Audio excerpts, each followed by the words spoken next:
हम एनडीए गठबंधन के हिस्सा बन गए हैं। हमारी पार्टी एनडीए गठबंधन का हिस्सा बन गई है। हम एनडीए गठबंधन के अंतर्गत रहकर बिहार में 40 लोकसभा चुनाव क्षेत्र में हमारी तैयारी चल रही है। गठबंधन में कहीं कोई दिक्कत नहीं है। कई बार लोग मीडिया के लोग भी अनाप शनाप दिखाने लगते हैं।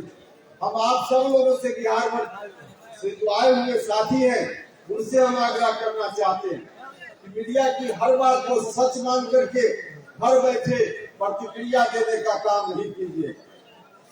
एनडीए गठबंधन में कहीं कोई दिक्कत नहीं है। मीडिया के लोगों को पता नहीं कैसे चिंता हो जाती है। मीडिया के लोग हम लोगों को पता भी नहीं और दिखाने लगते हैं। सुबह सुबह कभी उठिए तो खबर आने लगती है कि उपेंद्र कुशवाहा में समय आने पर आप सब लोगों को बता दिया जाएगा। गठबंधन में जहां जहां से हमारी पार्टी के उम्मीदवार होंगे उन जगहों पर उनको जिताने का काम करना है मजबूती से। और अपवाद के लिए कभी कभी जज बन जाता है सुप्रीम कोर्ट और हाई कोर्ट में, वरना जज नहीं बनता है। महिलाएं जज नहीं बनती हैं। वहाँ बहाली की प्रक्रिया है। जो जज लोग पहले से बहाल हैं वही लोग अपनी जगह खाली करने से पहले किसी दूसरे जज को बहाल कर देते हैं।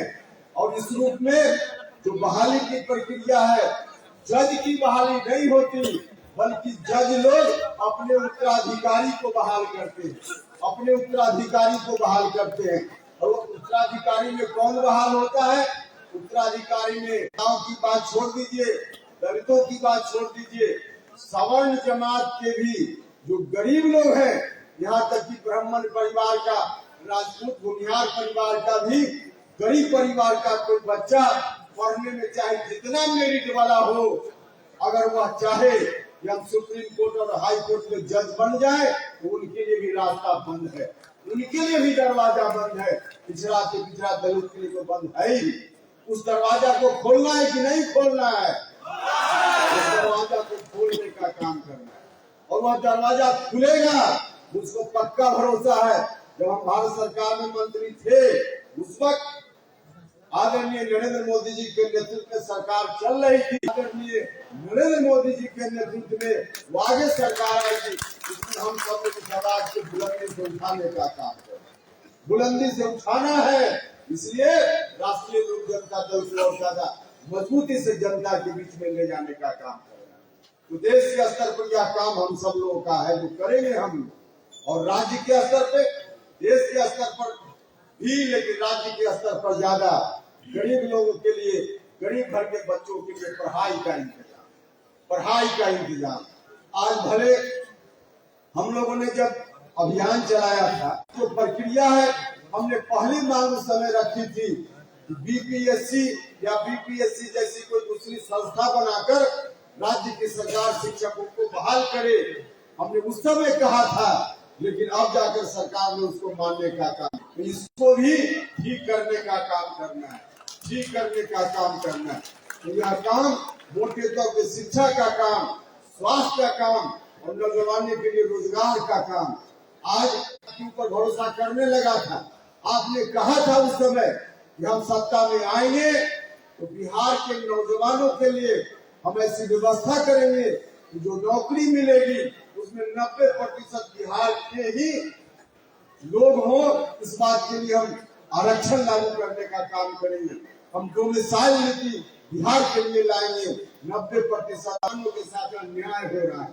वो आज की सरकार न तो बिहार के नौजवानों के साथ न्याय कर रही है और न बिहार के गरीब लोगों के साथ कोई न्याय हो रहा है।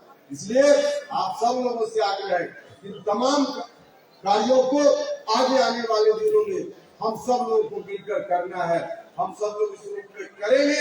आज हम संकल्प भी लेते हैं और आगे आने वाले दिनों में हम इस रास्ते पर बढ़ पाएंगे। तभी जननायक कर्पूरी ठाकुर जी के आदर्शों को हम लागू कर पाएंगे और सही अर्थों में तभी उनके प्रति श्रद्धांजलि होगी, वरना कोई श्रद्धांजलि नहीं हो पाएगी। इसलिए आप सब लोगों से हम आग्रह करना चाहते हैं कि आप सब, कई जगह हमारी पार्टी ने रैली का कार्यक्रम निर्धारित किया है। हम सीतामढ़ी जाने वाले हैं, झंझारपुर जाने वाले हैं, सुपौल जाने वाले हैं और भी कई जगह कार्यक्रम पार्टी की ओर से लगा है, लगने वाला है। वो आएंगे, जहां चुनाव के पहले अभी नहीं जा पाएंगे, उन सब लोगों के लिए मैं आग्रह करना चाहता हूँ, जाइए चुनाव के मैदान में। अंत में फिर से ठाकुर जी के चरणों में अर्पित करता हूँ और आप सभी लोगों का बहुत बहुत